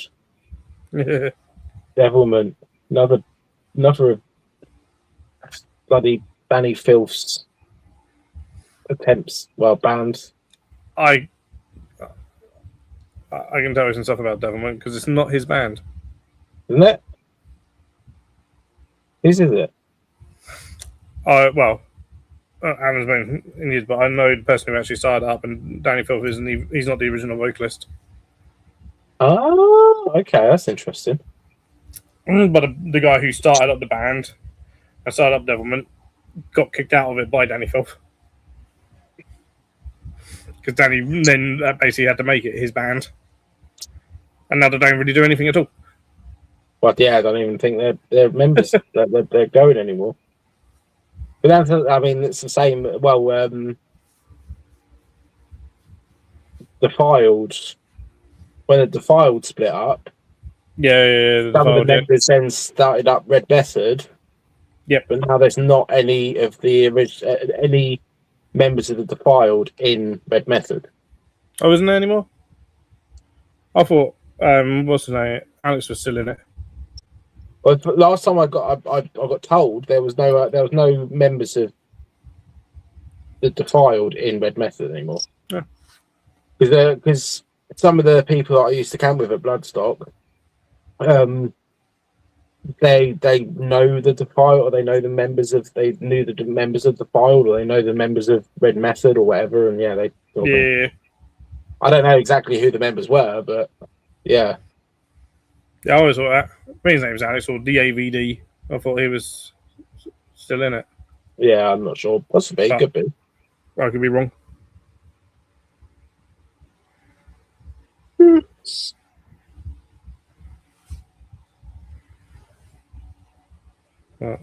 There's been some good lineups over the years. Oh, every year, there's always bands that I want to go and see. This is why I would always do Bloodstock, because even I find new bands that I don't know.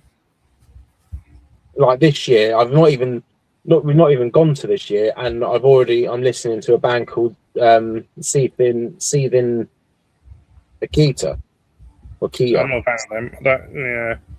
You're not keen on the because I think Matt said that he quite likes them, which I was a bit surprised about. I'm not really. But yeah, I reckon they're a band that I really like, and there's loads of other bands that I've seen that I'm now fans of. Like Accept is one of them. Hell is another. Mm.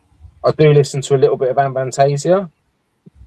Still, I think they'll be quite good coming back.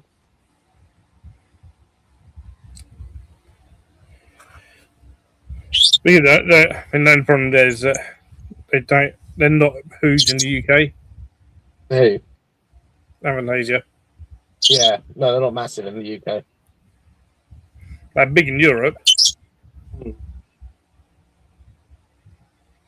But I liked when they played Bloodstock, because they obviously had all different members of different bands singing the different songs. I thought it was really cool. Because I remember very, very vividly, I watched them play, and then, excuse my French, but shit got real. Because then Lamb of God, even before Lamb of God came on, there was a massive crowd surge, and it was just insane. The crush. And then I think by the third song they told everyone to take 2 steps back because we'd broken the festival barrier. It's in 2021, Bleed From Within were very near the early main stage in 2021. Wow. And now they're like what? Special guests? Yeah. Was it 2020 that it missed out? Well, yeah, because nothing went on. Yeah. That's right, because that was the year that we were meant to have Saxon. We were meant to have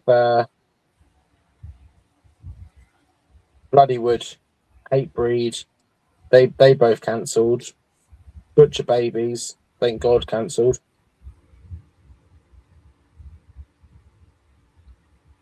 Sacred Right, Black Dollar Murder.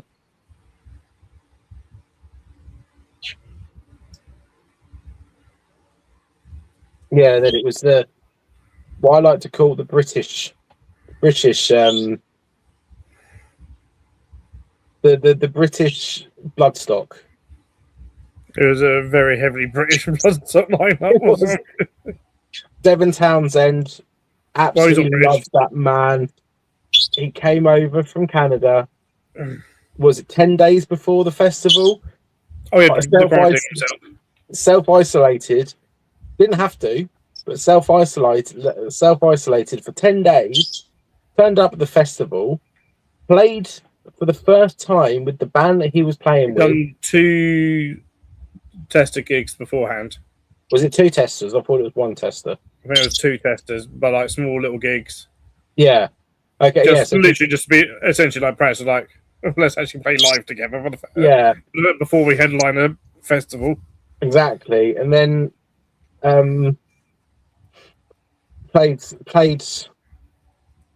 practiced with the band on the main stage, and then played a gig with this band, English band, or English musicians. But it was incredible, absolutely incredible. But yeah, so him and Creator, I think, were the only 2. Oh, and Ginger. With the only I don't think they actually played that year because they were back on at 2022. Ah, okay. Ginger folded. Yeah, that's right. But Skin Dread. I was just seeing that line and I was like, well, I don't remember, but I remember them. But yeah, 2022, and I missed them because I was dying in my tent because of the heat. Oh right, yeah, yeah. Because Skin Dread, Welsh, Wild Hearts, English.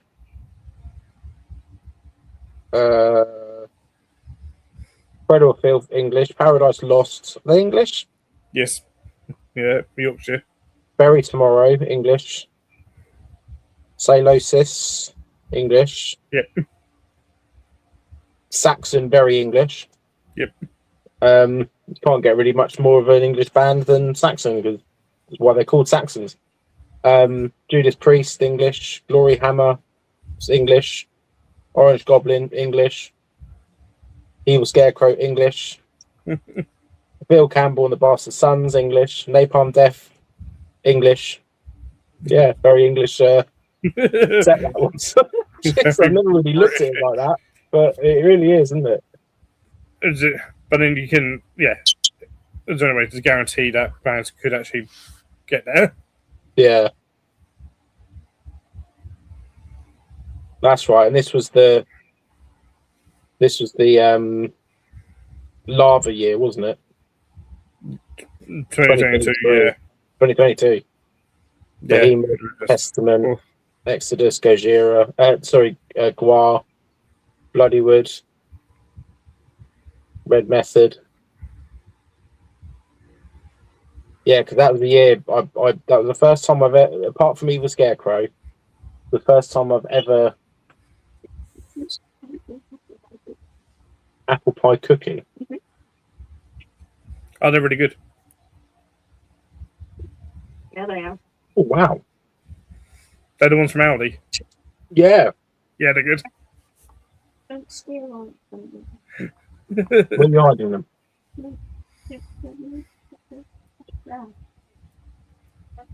Sharing. Not Sharing is caring, and give me a more. no. Hey, day, Professor. On time. How you doing?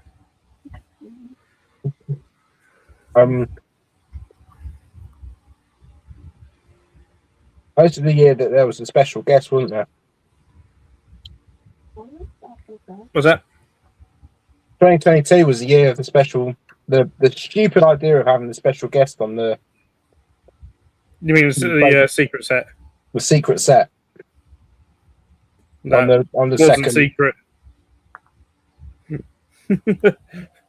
Especially when members of Machine Head gave it away in a live stream. Yeah. Went, oh, we'll see. You've seen that bloodstock. What? What? Oh, nothing. And then literally before they went on their merch, being at the official merch stand. Oh look, It kind of did. To be fair though, it did kind of give it away when on their backdrop it said "Machine Fucking Head."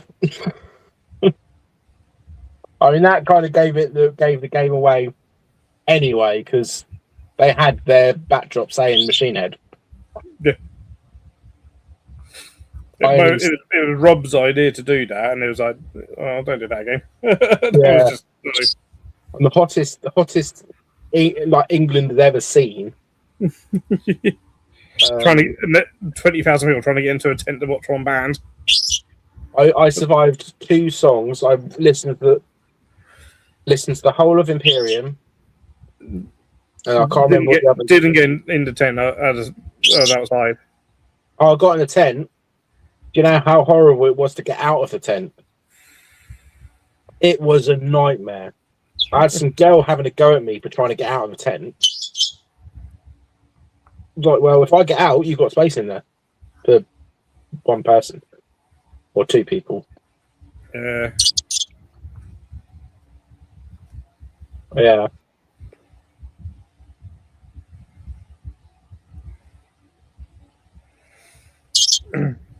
And 2023 is when Matt joined us. Oh, was that the first year that Matt started going? I believe so, yeah. Hey, Scott. Hey, Scott.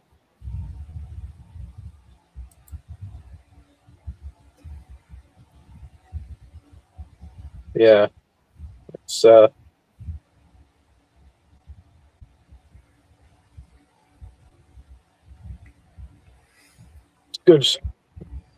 good lineup that year, 2023.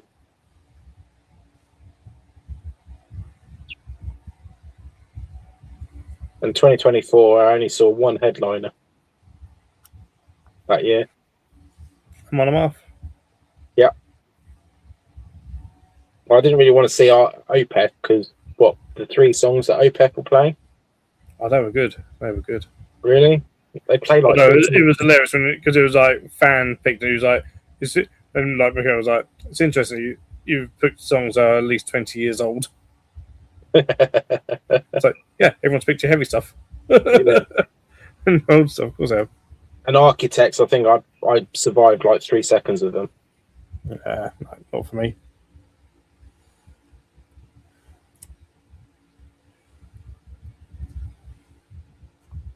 In 2025. I mean, 2025 was the first year, I think, for a long time that I saw all 3 headliners. Because all 3 headliners were worth watching. Trivium were bloody good. Machine Head were incredible. And Gojira are out of this world.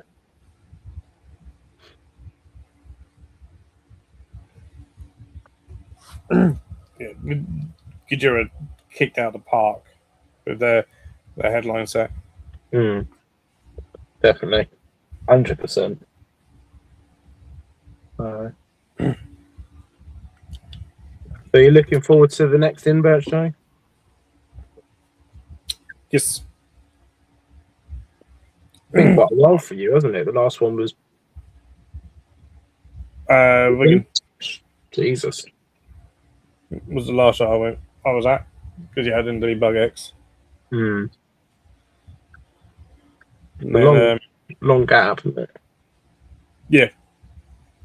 But with Donald should have hopefully plenty of crabs for Bristol. Go to the doctors for that, mate. Get some green. Yeah. One day you're going to say that's getting old, Chris. Shut up. Yeah.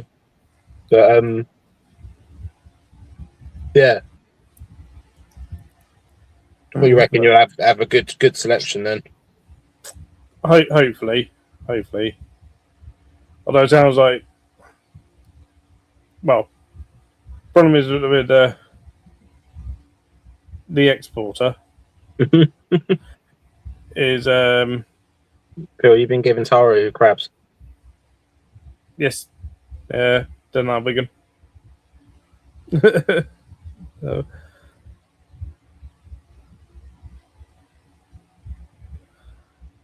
So, is it that they're sort of the exporters inconsistent in what they send? Oh, okay. Yeah. So basically, you have you put down what you would like, and then kind of like reserves as well. Like, if there's not enough of these, I'll have some of these kind of thing or whatever. And so, I'm trying to do it in a slightly sort of different way Because he said last time, yeah, he put down like with the vampire crabs, like, yeah, want these species, but if you don't have it, I'll have these ones, sort of thing. And they sent everything, all the ones that he'd picked as definitely wanted, but then also the reserve ones. That's why, yeah. Okay, that's why he had so many. Yeah, he didn't order that many. But He got charged for that many, but he didn't order that many. he sold them all though, didn't he? Oh yeah, Yeah. That's the main thing. He's not money out of it. Oh yeah. No way, because like, it supplies Peregrine. Yeah. It supplies one of the largest wholesalers with them. so it's like, how many do you want? Yeah. And supplies various shops and stuff. I think it supplies Viperia as well. That's cool. So like, yeah, but so this is so got it's primarily focused on giants. I was like, well, I don't want too many giants, just in case they like. Well, you got a film on your table, haven't you? I've got a film on the table, got a film in the car on the table, and then also be prepared for them not to sell, just in case, because there may be a time that they don't. And also walking into your living room and seeing one of them on your sofa. Yep. Definitely happened a couple of times. That's why I stopped getting crabs in. Because, yeah, I mean, the fact that Alice found one of the vampire crabs in our Angora rabbits, or when we had Darcy, the Angora, it was in its fur. Oh. It managed to get... I've never had like the smaller ones get out. I've only ever had the giants. Like, yeah, no, this was a small vampire. They're packed up, ready to go, and then they've pushed the lid off. And you're like, oh, damn it! Take that down This was one of the small vampire crabs. When I had the animal room upstairs, or the bug room upstairs, in the hallway, it managed to get out of the enclosure, walk down, like scuttle down the stairs into what is now the living room, which is the small room. Yep. Get into the rabbit's enclosure or pen, and then end up in the rabbit's fur. All the paces. Yeah. And I still to this day do not know how it got out, because I just don't know. It's just weird. And I said, Paul Louise stood on one in the bathroom.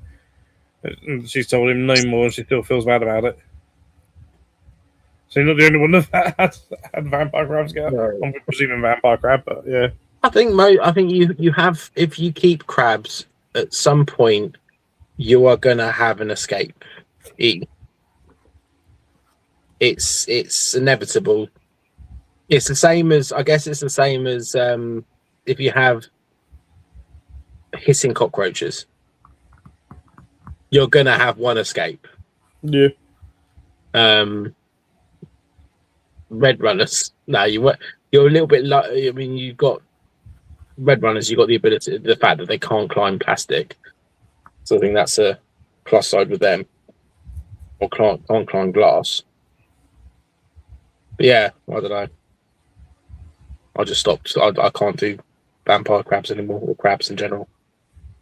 I still got some crabs, but yeah, I'm not going to buy any more.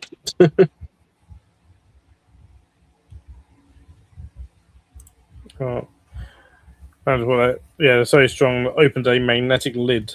Well, I got put to get definitely damn. Or maybe he's just weak. Crabs are strong for their size. That is a definite. Yeah. Also, they are definitely, yeah. Escape artists.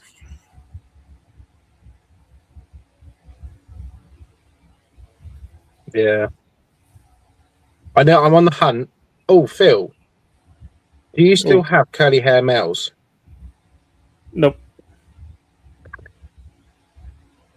Did they go? I only have had one curly hair male. Didn't you get any off Matt? They're at Amy's. They're at Amy's. I forgot about them. Okay. They're at Amy's. All right. Because my males died, so I'm on the hunt for a curly hair male. For my females or female, because I'm not gonna pair two. I'm not stupid. One is enough. 500 babies is enough. I'm not dealing with 1,000.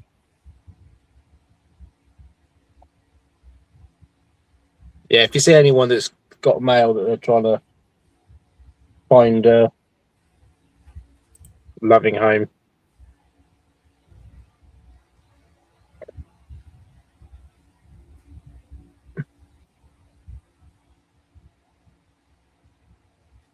I suppose I've got to pair my Polka-Peas as well. Thanks for that molting out. How's it? Yeah, if it's molted, yeah, definitely want to get on that. I'm leaving it a month, so before I repair her. Oh, my Bahamas molted. Ooh. Nice. Oh, there you go. Chris, as I get in touch with Alan from Memorable Misfits and messaged him about mail just the other week. Oh, I'll give Alan a call, a message after the live.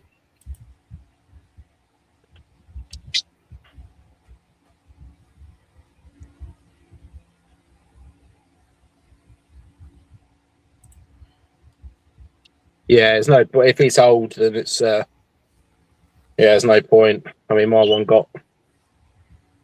one I had for a little while, but I bought him mature already, so he just started getting slower and slower and slower. And the other day, I went and found him all curled up. Sad. It's sad when that happens. Yeah.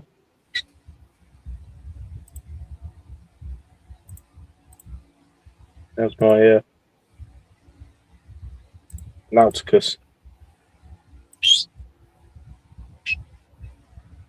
Most aggressive.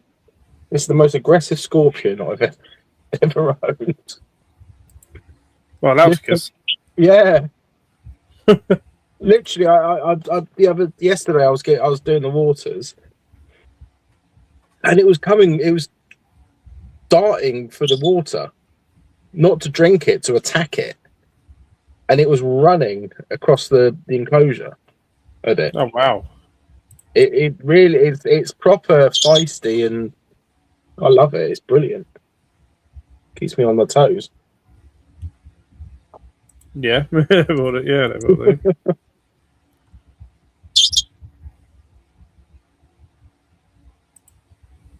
Right, yeah. Can't be easy when it's your first sling. No, that's only makes it harder. Yeah, I mean, my first male, we didn't buy him mature, but he was like a couple of molts for maturity, and that was one of our first spiders that we got, and yeah, when he died, that was kind of upsetting because it was the first spider we ever bought, and then when it died, it was sad.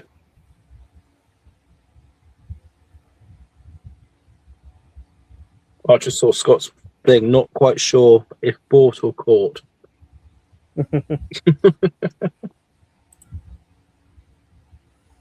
We'll never know.